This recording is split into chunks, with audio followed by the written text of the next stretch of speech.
प्यारी प्यारी बहनों, श्री नीलकंठ धाम के पवित्र प्रांगण में परम पूज्य गुरुदेव जी के चरणारविंद में परमपिता परमात्मा को साक्षी मानते हुए सुविधा के अनुसार अपने अपने पैरों की चौकड़ी लगाकर बैठते हुए, शरीर को सीधा रखते हुए, मन को अपने पास लाते हुए, चित्त वृत्ति को एकाग्र करके बैठते हुए, चेहरे को मंच की ओर रखते हुए, आंखें खोल करके बैठते हुए, किसी भी प्रकार की हलचल को रोकते हुए, शांति का दान देते हुए, धर्ममय वातावरण में समय का सदुपयोग करते हुए धर्म की चर्चा, जीवन सुधार की चर्चा, प्रभु की पवित्र पावनी चर्चा कहने और सुनने का प्रयास कीजिए। धन्यवाद। सबसे पहले हम श्री नीलकंठ धाम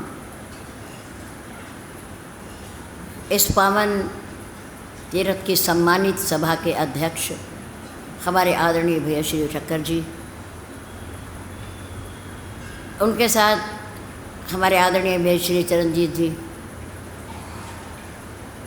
उनके सहयोगी हमारे आदरणीय भैया श्री छाबड़ा जी, जो भी परिवार हमारी ये सभा से जुड़े हुए हैं, हम अपने सम्मानित भाइयों का सभी का हृदय की गहराइयों से धन्यवाद करते हैं।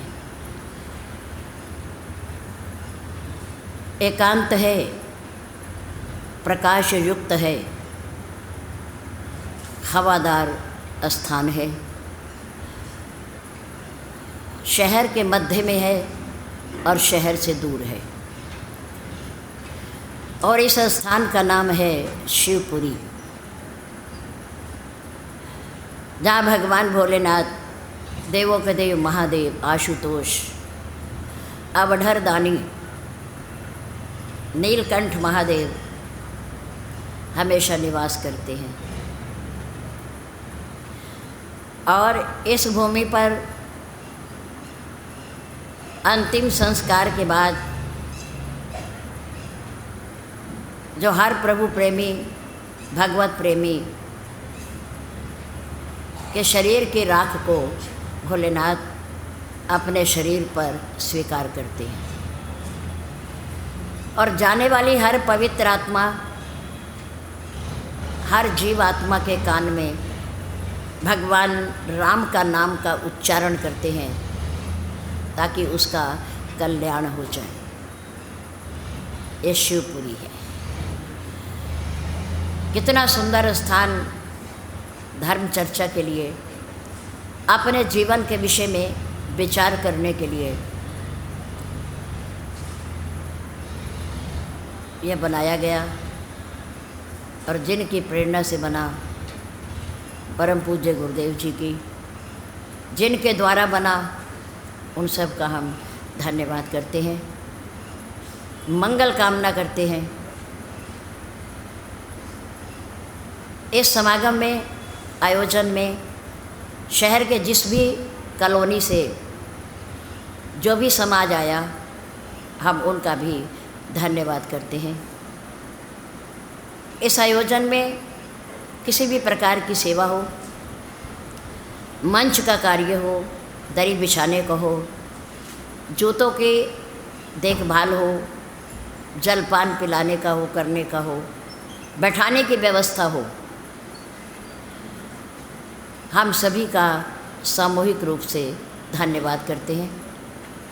मंच के माध्यम से हमारे प्रिय श्री राजीव जी ने हमारे समाज को संबोधित किया। संबोधन के अंदर ही संबंध छिपा रहता है। संबोधन, किसी के संबोधन से ही उसके हृदय की भावनाओं का और संबंध का पता चलता है, और जितना अच्छा जिसका संबोधन होगा, उसके संबंध भी उतने ही अच्छे होंगे। शहर की कई सभाओं में, कई स्थानों पर समाज को संबोधित करते हैं, हम उनका भी धन्यवाद करते हैं। प्रिय संजीव जी जसूजा किसी भी प्रकार की सेवा पर लगा दो खड़े रहते हैं, हम उनका भी धन्यवाद करते हैं। तनेजा परिवार में हमारे प्रिय महेश जी और प्रिय निशु जी पंत विहार से यहाँ तक लाने और छोड़ने की सेवा रही, हम उनका भी धन्यवाद करते हैं।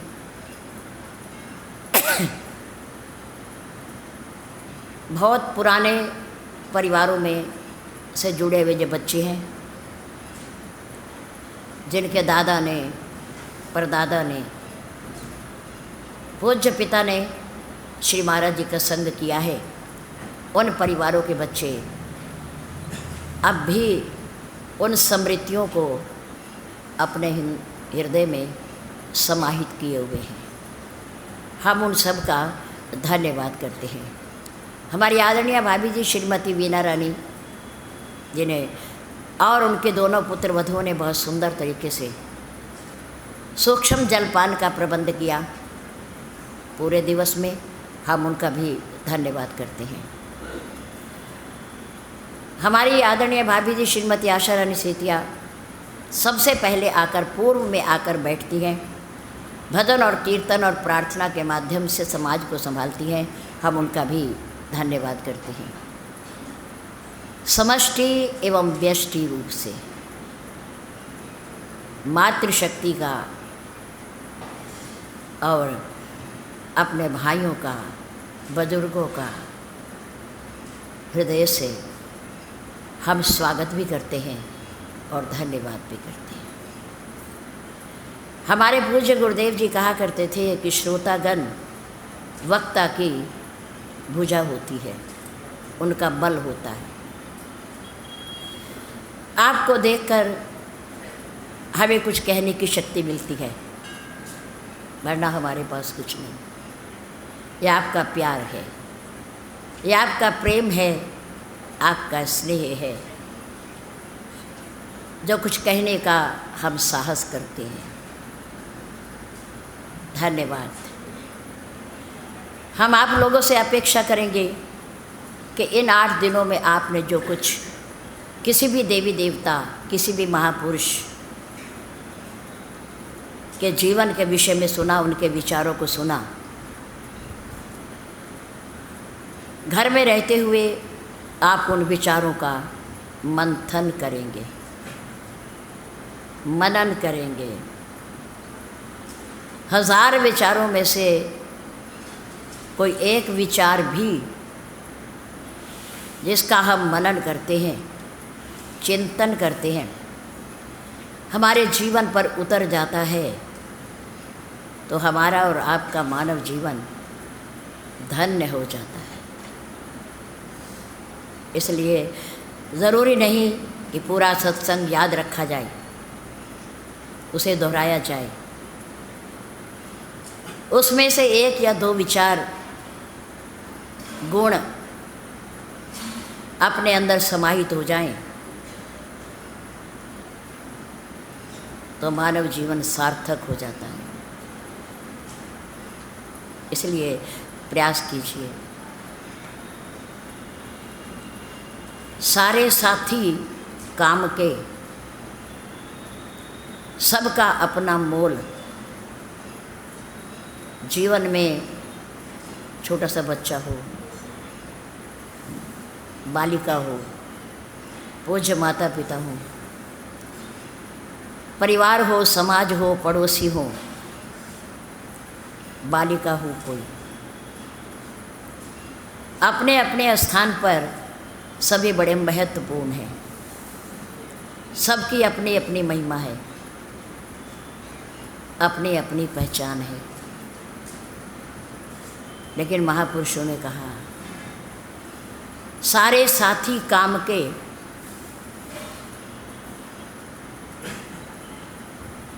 किसी न किसी जीवन के पड़ाव पर काम आ ही जाता है, और सबका अपना मोल। लेकिन जो संकट में साथ खड़ा, वो सबसे अनमोल।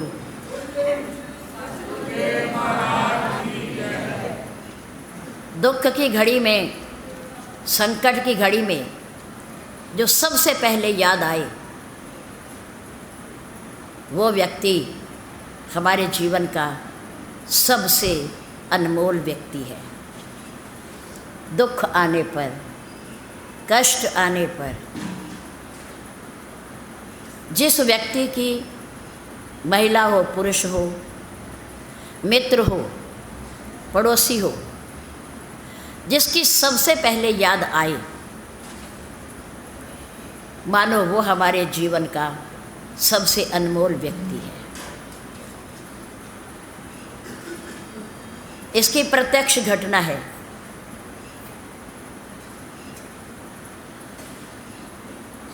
कुछ समय पहले हम लुधियाना गए। बहुत बड़ी इंडस्ट्री है कपड़े की, औजारों की, मशीनों की, लोहे की। हमारे साथ बहन सौम्या भी थी।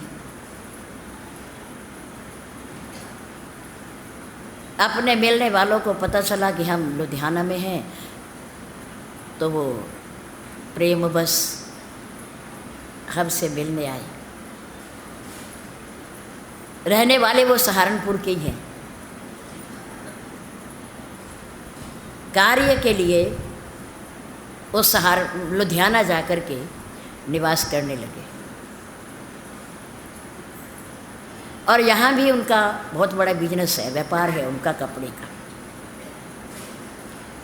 लेकिन उनमें से 3 भाइयों में से एक भाई लुधियाना में। वो कहने लगे, देवी जी, हमारे साथ शिव भैया भी थे, कि आप थोड़ी देर हमारे कारखाने में जो स्थान है उनका। हमने कहा जी कोई बात नहीं, आए हैं तो अवश्य आएंगे। वो हमें अपने कपड़े के गोदाम में ले गए। बहुत सुंदर स्थान, प्रतिष्ठान उनका। लिफ्ट लगी हुई थी, ऊपर 3 मंजिले तक ले गए, दिखाया। फिर उनके यहाँ जलपान का कार्यक्रम भी था। ये सब होने के बाद बिल्कुल पड़ोस में लगी हुई एक ही दीवार, वो कहने लगे, देवी जी, मेरे एक परम मित्र भी हैं, आप उनके यहाँ भी। उनके यहाँ क्यों नहीं, आपके परम मित्र हैं तो आप में मेरे भाई हो हमारे, तो वो हमारे भाई हुए, कोई बात नहीं, चलो। हम उनके यहाँ भी गए। उनके यहाँ भी कपड़े का बहुत बड़ा शोरूम था। तो कहने लगे, देवी जी, इनकी और मेरी एक अजीब कहानी है, अजीब घटना है। कि जब ये लुधियाना में थे और मैं आया लुधियाना में, तो हमने बहुत छोटे स्केल पे काम शुरू किया। इनका भी काम प्रारंभिक, इनका भी बहुत थोड़े स्केल का और मेरा भी। और स्वाभाविक है कि जब काम एक जैसा है और कैटेगरी भी एक सी है, तो हम दोनों की मित्रता हो गई। वहाँ रहते हुए हम एक दूसरे बातचीत करने लगे, हमारे प्रेम स्नेह हो गया, हम मित्र बन गए आपस में। तो धीरे धीरे हम दोनों ने इस काम को आगे बढ़ाया। बाय चांस एक दिन ऐसा समय आया कि मेरे इस मित्र का एक्सीडेंट हो गया। और एक्सीडेंट इतना भयंकर कि इनका होश धीरे धीरे ख़त्म होने लगा। लेकिन लोगों ने देखा, वो भागकर आए, थोड़ा इन्हें संभाला, तो पूछा कि किसी का फ़ोन जो आपके पास पहुंच सके आसानी से, आप बताने की कृपा करो, अगर बता सकते हो तो। वो हमारे भैया कहने लगे कि देवी जी, इन्होंने आंखें बंद किए हुए और दर्द से कराहते हुए इन्हें केवल पता नहीं कितने फ़ोन नंबर होंगे, लेकिन उन फ़ोन नंबर में से केवल एक मेरा फ़ोन नंबर इन्हें याद रहा और वो फ़ोन नंबर इन्होंने उनको बताया और उन्होंने, पुलिस वालों ने मुझे फ़ोन किया। जब मेरे पास फ़ोन आया कि उनकी दुर्घटना, एक्सीडेंट हो गया उनका, तो मैं भाग कर गया। मैंने वहाँ से इन्हें लिया, अस्पताल में दाखिल कराया, मैं इनके साथ रहा, मुझे इनकी सेवा करने का मौका मिला। देवी जी तब से अब तक ये मुझे अपने भाइयों से भी अधिक सम्मान देते हैं, समझते हैं, प्यार करते हैं और कहते हैं कि मेरे मित्र, आज यदि मेरा जीवन है धरती पर, वो तेरी धरोहर है। तुमने इस जीवन की रक्षा की और तुम्हारा फ़ोन नंबर मुझे याद ना होता, तुम मेरी सहायता को ना आते, तो शायद ये जीवन ही समाप्त हो गया होता। उस दिन से मैंने किया कुछ नहीं, अपना फ़र्ज़ अदा किया मैंने एक मित्र होने के नाते, लेकिन इन्होंने मेरा कितना एहसान माना तब से, और कहने लगे देख भाई, मैं तेरा काम बनवाऊंगा, लेकिन अपने साथ बनवाऊंगा, जहाँ मेरा कारखाना होगा वहाँ तेरा कारखाना बनेगा, तू मेरे से अलग नहीं होगा, क्योंकि ये जीवन तेरा दिया हुआ है। तो तब से मुझे ये बहुत प्यार करते हैं। हम कोई भी कार्य हो, एक इकट्ठे बैठ करके खाते पीते भी हैं, काम भी करते हैं, आते जाते भी हैं। इनका मेरे ऊपर या मेरा इनके ऊपर एहसान, भगवान की कृपा है। ये साथ देना संकट की घड़ी में, हमने कहा आज मेरे लिए ये व्यक्ति सबसे अनमोल है, सबसे अनमोल है। संकट की घड़ी में जो सबसे पहले याद आए कि वो मेरी सहायता कर सकता है, वो हमारे जीवन का सबसे अनमोल व्यक्ति होता है, चाहे वो कोई भी हो। भाई ना पहुँचे, पिता ना पहुँचे, लेकिन जिसका मोबाइल नंबर याद है, उसका अर्थ ये है कि वो हमारे दिमाग में घूम रहा है, उसकी स्मृति हमारे हृदय में बनी हुई है, वो हमारे अंग संग है, हमारे साथ है। तभी तो परिवार को छोड़कर उनका मोबाइल नंबर उन्हें याद रहा।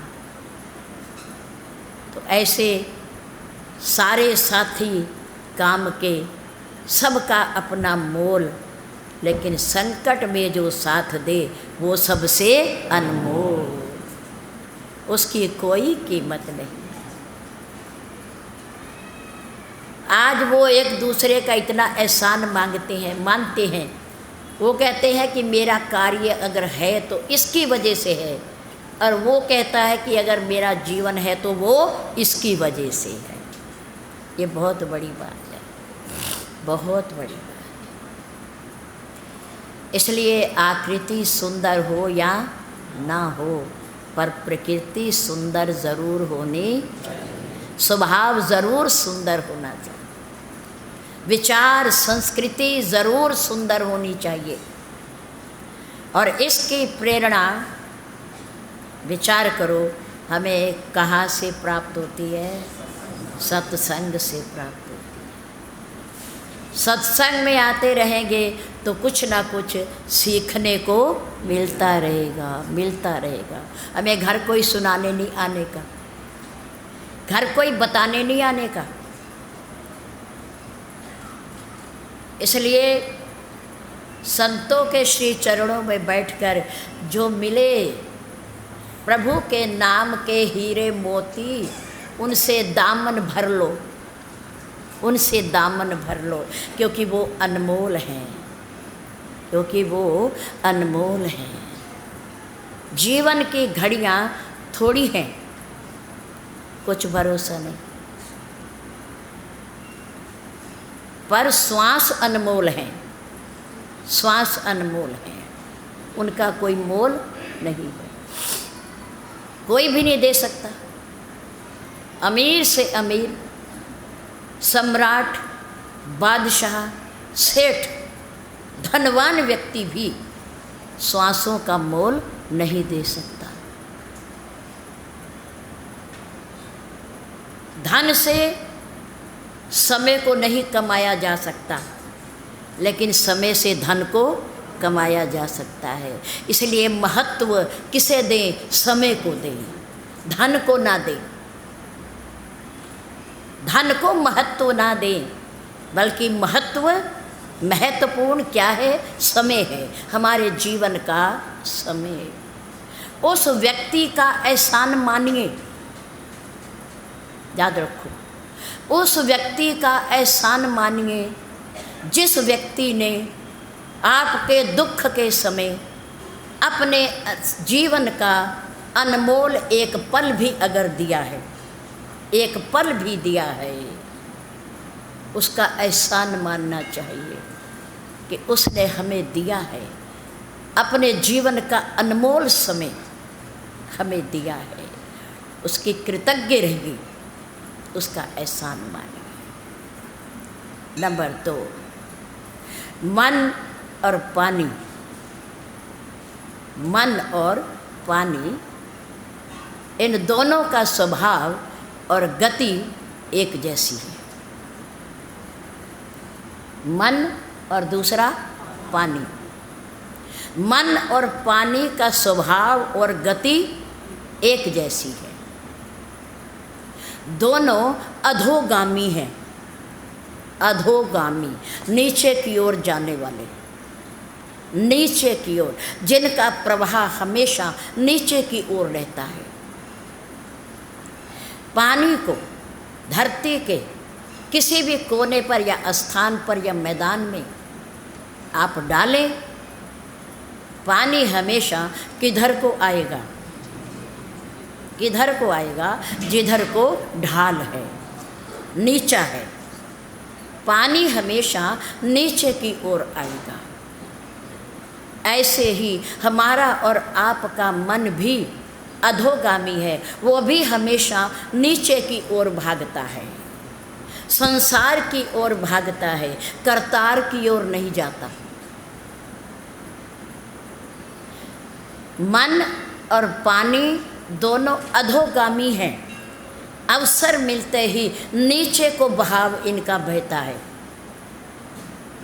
मन भी और पानी भी, मन को भी अवसर लगते मिलते ही ये भी संसार की ओर भागता है, भागता है। लेकिन फिर भी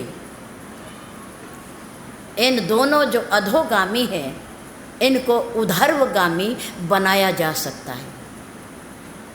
अधोगामी स्वाभाविक नीचे को जाने वाले मन और पानी को ऊर्ध्वगामी बनाया जा सकता है। इसका उपाय है, क्या उपाय है? पानी को यंत्र के द्वारा और मनुष्य को, मन को मंत्र के द्वारा। पानी को यंत्र के द्वारा, मशीन के द्वारा, टुल्लू पंप के द्वारा, समर्सिबल के द्वारा कहाँ पहुँचाया जाता है? ऊपर टंकी पर पहुँचाया जाता है। और मन जो अधोगामी संसार की ओर भागता है, भोगों की तरफ भागता है, मोह माया की तरफ भागता है, इसे भी ऊर्ध्वगामी बनाया जा सकता है। किससे? मंत्र के द्वारा।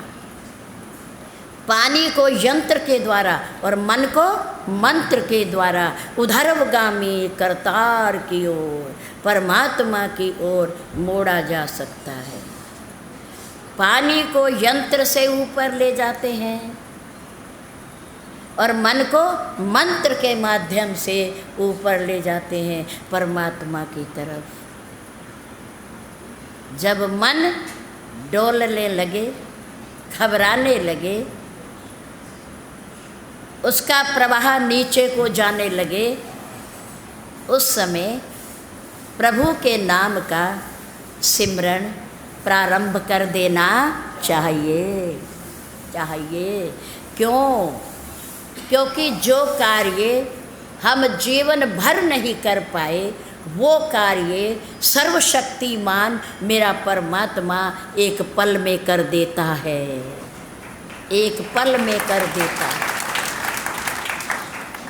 जो कार्य हमें असंभव लगता है, कठिन लगता है, हम जीवन भर नहीं कर पाए, मेरा परमात्मा सर्वसमर्थ सर्वशक्तिमान ईश्वर वो एक पल में कर देता है। घबराया ना करो, उसका नाम जपा करो, उसका सिमरण किया करो, चिंतन किया करो।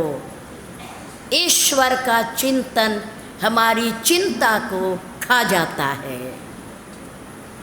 परमात्मा का चिंतन हमारी चिंता को खा जाता है, मिटा देता है, मिटा देता है।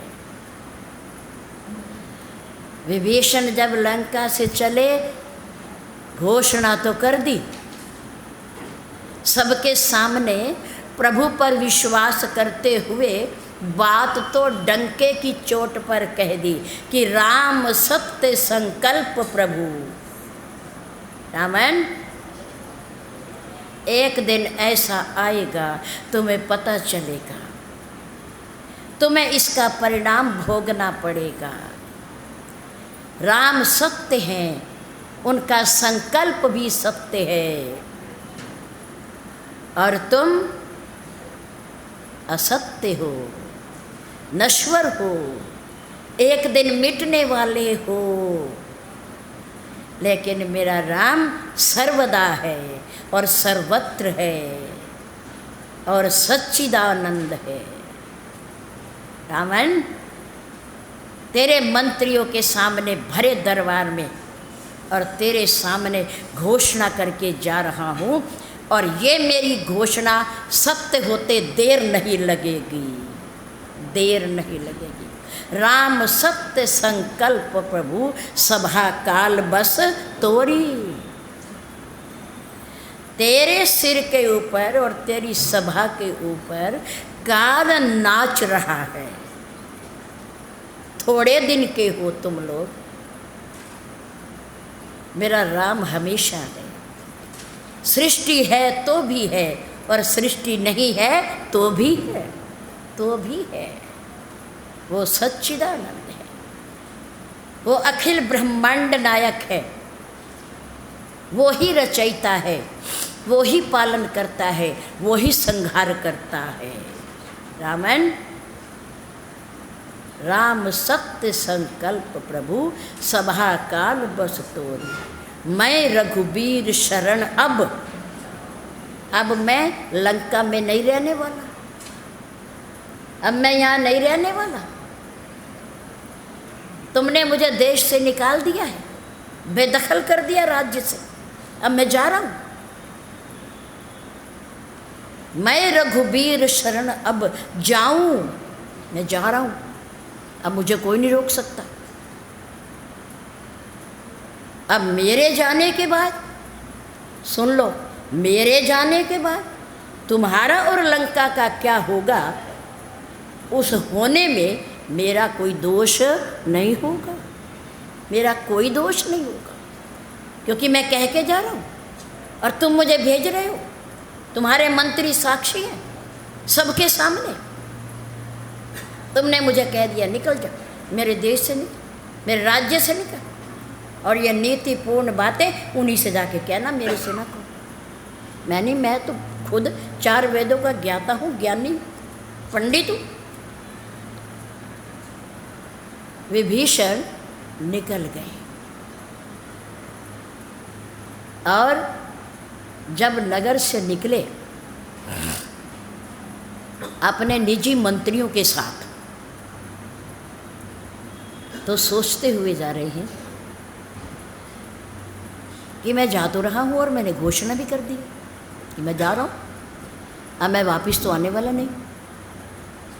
पर मन के एक कोने में थोड़ा संशय भी है कि मैं शत्रु का भाई हूँ, मुझे राम अपनाएंगे या नहीं अपना, इसमें संशय भी है, क्योंकि मैं लंका से जा रहा हूँ। और फिर अपनी शरण में ले या ना ले,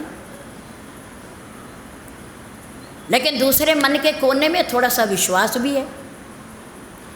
क्या विश्वास है? कि उन्होंने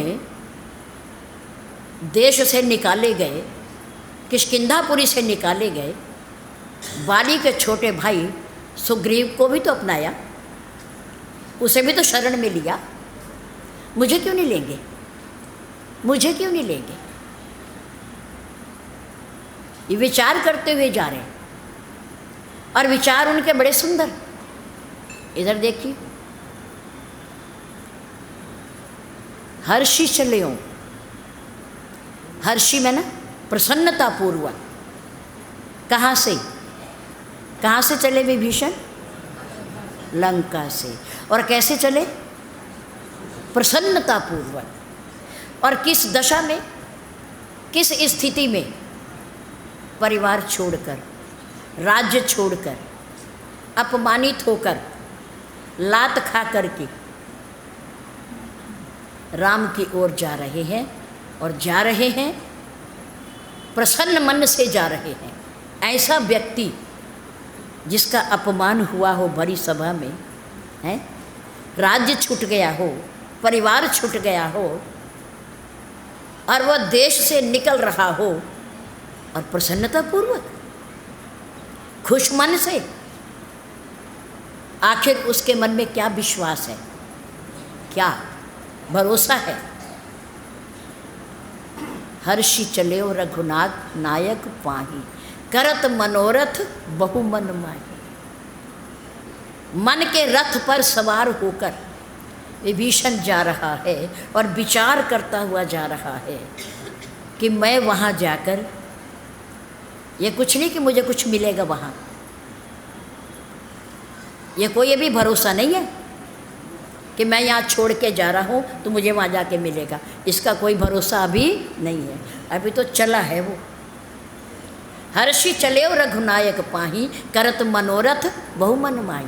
क्या सोच रहा है? देखूँ जाई चरण जल जाता, अरुण मृदुल सेवक सुतदा। जे पद परसी तरी ऋषि नारी, दंडक कानन पावन। जे पद जनक सुता उरलाए, कपट कुरंग संग धर धर। हर उर सर सरोज पद जेई, अहो भाग्य में एक। जिन पायन की पाद कहीं, भरत रहे मन लाई। ते पद आज बिलो कहूँ, इन नयनन में चल। ध्यान कहाँ है विभीषण जी का? है क्या सोचते हुए जा रहे हैं? लंका से चलने के बाद विभीषण का ध्यान, मन कहाँ है? प्रभु श्री राम जी के श्री चरणों में। जय श्री राम, जय श्री राम। जय श्री राम। श्री चरणों में, और भगवान के श्री चरणों का ही प्रताप है दुनिया में। भगवान के श्री चरणों का ही प्रताप। दर्शन भी श्री चरण के ही होते हैं, चरणामत भी श्री चरणों का ही लिया जाता है, प्रणाम भी श्री चरणों पर ही किया जाता है, मुख पर नहीं किया जाता, कंधों पर नहीं किया जाता, श्री चरणों पर किया जाता है। इसलिए श्री चरणों का ध्यान करते हुए विभीषण लंका से निकल रहा है और सोच रहा है कि प्रभु मुझे अपनाएंगे या नहीं। सूचना मिली राम जी को, मिलने आया कोई, मिलने आया आपको लंका से, शत्रु की नगरी से। राम ने कहा कोई बात नहीं, मेरे राम बड़े सरल हैं, बड़े सरल। उन्होंने कहा कोई बात नहीं, मिलने वालों की इससे क्या चोरी है हमारी, हम तो खुले मैदान में बैठे हैं, हमारे टेंट लगे हुए हैं, सेना हमारी जहाँ तहाँ बैठी है, कोई चोरी हमारी है ही नहीं, आने दो जो मिलने आ रहा है, आने दो। अंगद, हनुमान और वानर ससमान आदर के सहित विभीषण जी को लेने पहुँचे। और विभीषण जी ने दूर से जब राम जी को देखा, नयन आनंद दान के दाता, नेत्रों को आनंद देने वाले प्रभु श्री राम जी का सुंदर दर्शन जब दूर से किया तो वो पुलकायमान हो गए और दूर से ही दंड प्रणाम करते हुए आ रहे हैं, दंड प्रणाम करते हुए। मेरे राम इधर से थोड़ा आगे बढ़े, दोनों भुजाएं फैला करके मेरे राम ने विभीषण जी को उठा लिया और गले से लगा लिया। जय श्री राम। जय श्री राम। ऐसा उदार जग में और कौन होगा, ऐसा सरल और जगत में कौन होगा जो शत्रु के भाई को भी बिना परिचय के उठा करके हृदय से लगा ले, हृदय से लगा ले। पहले हमारे देश में भी परंपरा थी, ये संस्कृति थी, बराबर वालों को व्यक्ति कैसे मिलते थे, गले से मिलते थे, गले से गला मिलाकर मिलते थे, हृदय से हृदय मिलाकर मिलते थे, क्योंकि उस समय सबके हृदय एक दूसरे के प्रति निर्मल होते थे, निर्मल उदार होते थे, उदार होते थे। जैसे जैसे समय आगे बढ़ा मिलने का तरीका भी बदलता गया, मिलने का तरीका भी बदलता, हृदय से मिलना छूट करके हाथ का मिलना प्रारंभ हो गया, हाथ का मिलना। देख भाई, ना तेरा हृदय शुद्ध है और ना मेरा हृदय शुद्ध है, तू भी अपना हाथ इधर कर और मैं भी इधर हाथ ही मिला लेते हैं। गले से कौन मिले जब अंदर प्रेम तो है ही नहीं, कौन मिले, हाथ ही मिला लेते हैं। चलो धीरे धीरे समय और बदला, हाथ मिलाने की परंपरा भी छूट गई और दूर से, देख भाई, दूर से, तू मेरे से दूर और मैं तेरे से दूर, वहीं खड़ा खड़ा बस राम राम राम राम बस।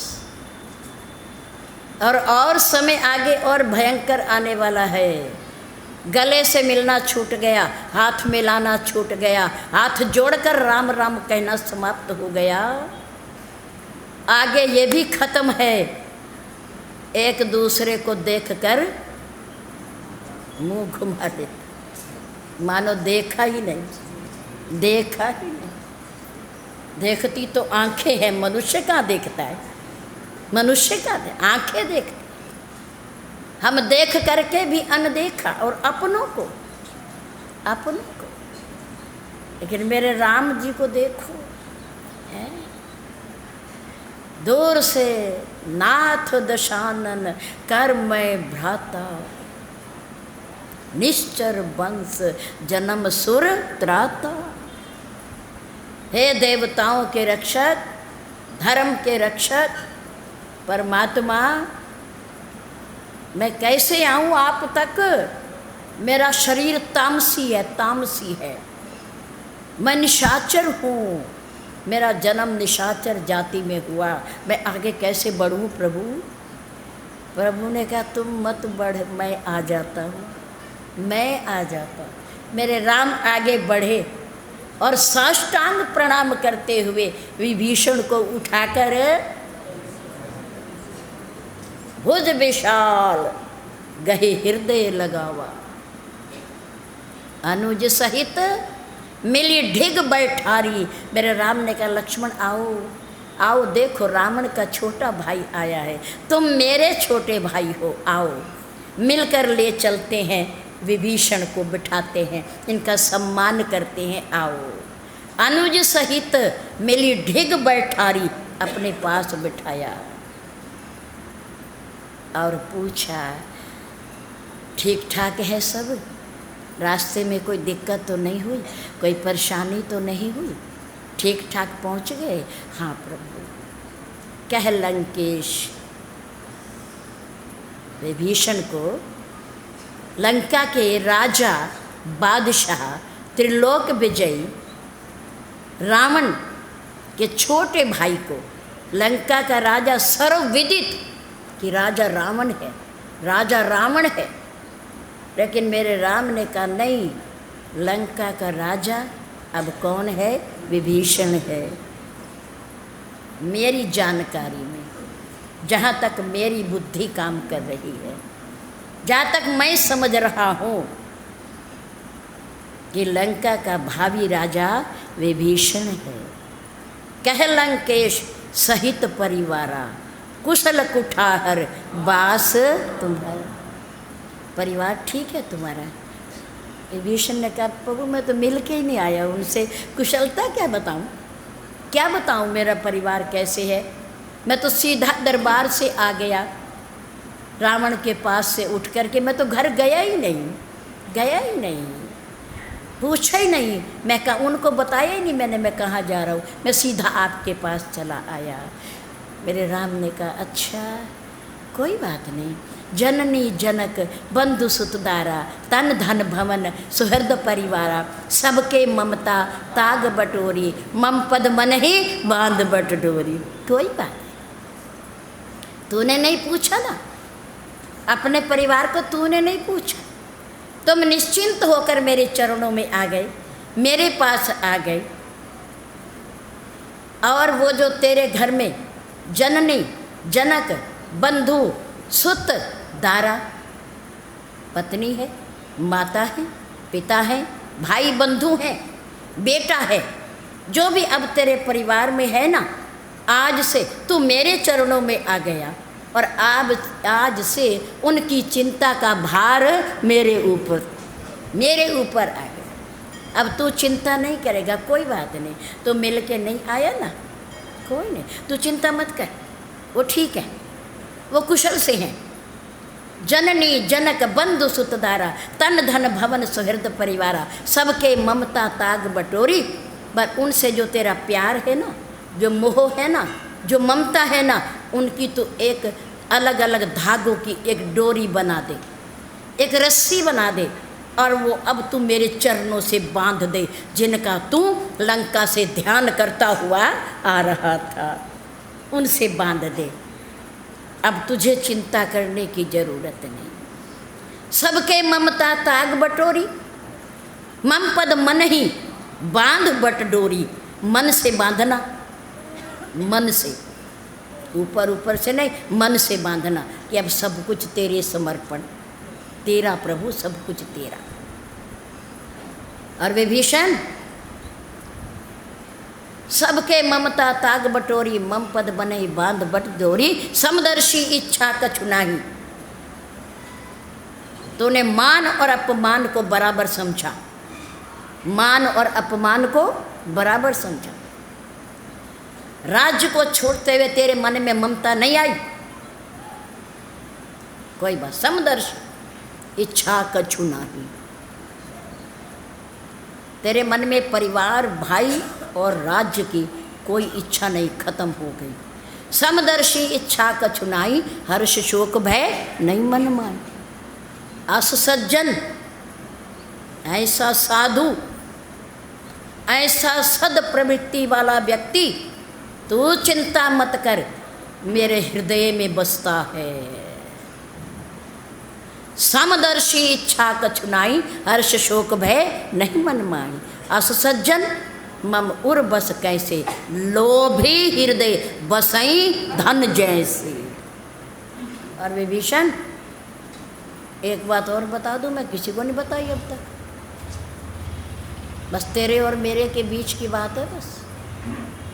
क्योंकि तेरे जैसा संत मान और अपमान से रहित, हर्ष और शोक से रहित, गाली और प्रशंसा में बराबर, तेरे जैसा संत मेरे हृदय में बसता है और उसकी रक्षा मैं ऐसे करता हूँ जैसे कोई लोभी व्यक्ति धन की करता है, धन की रक्षा करता है।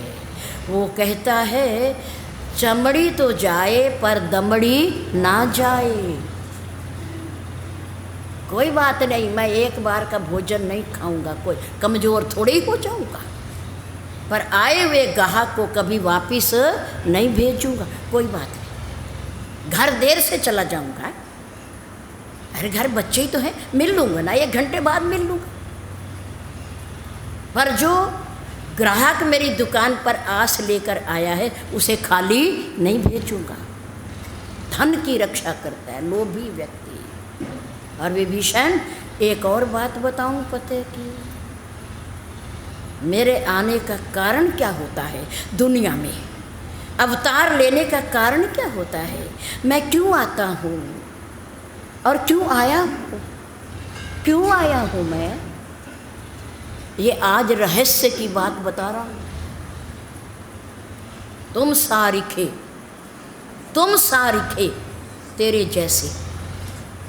तेरे जैसे संत भले और सज्जन व्यक्ति मुझे प्राणों से भी अधिक प्रिय हैं, प्राणों से भी अधिक प्रिय।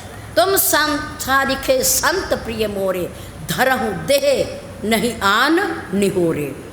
आन मैना कोई दूसरा, निहोरा मैना कारण या कहना। मैं और किसी के कहने से नहीं, किसी भी कारण से धरती पर आने का मेरा सबसे महत्वपूर्ण कारण तेरे जैसे संतों की रक्षा करना, रक्षा करना। बस अब तू मान गया ना, तुझे स्थान मिल गया यहाँ। अब तुम बैठो यहाँ, बैठो, निश्चिंत होके बैठो। अब विभीषण ने सोचा, प्रभु ने कह तो दिया, 1 बार नहीं 2 बार कह दिया लंकेश लंकेश, पर अभी तक ऐसा कोई काम तो किया नहीं, ऐसा कुछ प्रभु ने दर्शाया तो है नहीं कि तुम लंकेश। कहने से कोई थोड़ी हो जाता है लंकेश, कुछ करें तो सही, किसी के सामने कुछ दिखाएं तो कि मैं राजा लंका का हूँ या बन सकता हूँ। कुछ करें तो कुछ इसका मुझे दिखाई भी तो देना, कहने से थोड़ी हो जाए। घोषणा कर दी क्या हो गया। मेरे राम को विभीषण ने कहा, प्रभु उरकछु प्रथम वासना रही। उर मैंने हृदय में एक छोटी सी मेरी तमन्ना, मेरी वासना, मेरी इच्छा थी जब मैं लंका से चला। क्या इच्छा थी कि जैसे भगवान राम की शरण में सुग्रीव के जाने पर किष्किंधा के राजा बाली का वध करके वहाँ का राजा किसको बनाया, सुग्रीव को बनाया। तो हो सकता है कि मैं प्रभु की शरण में जाऊँ, मत्था टेकूं, समर्पण करूं, और हो सकता है कि मुझे भी वो रावण के बाद राजा बना दे, राजा बना दे। मेरे मन में थी, मैं वासना लेकर चला, इच्छा लेकर चला, लेकिन प्रभु पद प्रीति, लेकिन प्रभु आपने इतना प्रेम दिया, मेरा इतना सम्मान किया, इतना प्यार किया, आपने मेरा स्वागत किया, शत्रु का भाई होने पर भी उस प्रेम रूपी नदी के प्रवाह में मेरी वो वासना बह गई है, बह गई है। मेरे राम ने सोचा, कह तो रहा है बह गई है, पर अभी पूरी तरह से बही नहीं है, लीन नहीं हुई है, बह गई है। पता नहीं बह के कहाँ चली जाए, रुक जाए कहीं, क्या पता रुक जाए है? बह गई है पर अभी तक बिल्कुल निमग्न नहीं हुई है, डूबी नहीं है, डूबी नहीं कहा उन्होंने, बह गई है। मेरी वासना बह गई है, मेरी इच्छा बह गई है। प्रभु आपने मुझे इतना प्रेम दे दिया। राम जी ने कहा, इसके मन के कोने में कहीं ना कहीं अब भी है, अब भी पड़ी है बात। तब मेरे राम जी ने सुग्रीव आगे से कहा जाओ तीर्थों का जल, समुद्र में तीर्थों का जल होता है, जल ले आओ। जल लाए, उस जल से मेरे राम ने विभीषण का जल अभिषेक किया, जल अभिषेक किया और सत्ता का चिन्ह मुकुट मंगाया और वो उसके सिर पर रख दिया, रख दिया। विभीषण ने कहा प्रभु मेरी तो अब कोई इच्छा थी ही नहीं, मेरी तो इच्छा बह गई थी। प्रभु राम ने कहा तेरी इच्छा बह गई थी, मेरी इच्छा थी, मेरी इच्छा अब भी है कि जो मैंने कहा है उसे मैं ज़रूर पूरा करूँगा, उसे मैं ज़रूर पूरा करूँगा। अब तेरी इच्छा तो बह गई, बह गई, चलो बह गई, कहाँ रुकेगी कुछ नहीं पता, लेकिन मैं अपनी इच्छा का क्या करूँ? मैं अपनी इच्छा की पूर्ति के लिए तुझे लंका का लंकेश ज़रूर बनाऊँगा, ज़रूर बनाऊँगा। प्रभु जो कहते हैं सो करते, सो करते हैं, उन पर कभी संशय नहीं होना चाहिए। अगर उन पर भरोसा किया है तो विश्वास रखो, वो सर्वसमर्थ हैं, सर्वशक्तिमान हैं, पर हमारा मन वहाँ लगना चाहिए। कैसे लगेगा? मंत्र के माध्यम से। याद रखो, दूध को नापने के लिए हम लीटर, एक डब्बा होता है लीटर का, उसका प्रयोग करते हैं। कपड़े को नापने के लिए हम मीटर का प्रयोग करते हैं। बुखार को नापने के लिए हम थर्मामीटर का प्रयोग करते हैं। लेकिन बड़े गज़ब की बात है कि मन जिसकी गति का कुछ पता ही नहीं, वो कितनी विस्तार है उसका मन का, उसको नापने का आज तक कोई पैमाना बना ही नहीं है, बना ही नहीं है। मन अनंत है, इसकी दौड़ भी अनंत है। मुझे पता है कि आप यहाँ बैठे हो, यहाँ बैठे हो, नीलकंठ धाम में बैठे हो, सत्संग में बैठे हो, पर 10-20% का मन यहाँ, 10-20 का, 80 का तो होगा, पर 10-20 का नहीं होगा। वो कहीं और होगा, वो कहीं और घूम रहा होगा। आज मंगलवार है, दुकानें तो बंद हैं, लेकिन घर घूम रहा होगा, बच्चों में घूम रहा होगा कि आज तो देवी जी ने बड़ा लंबा चला दिया। मन है ना, मन अनंत है, ये अनंत है।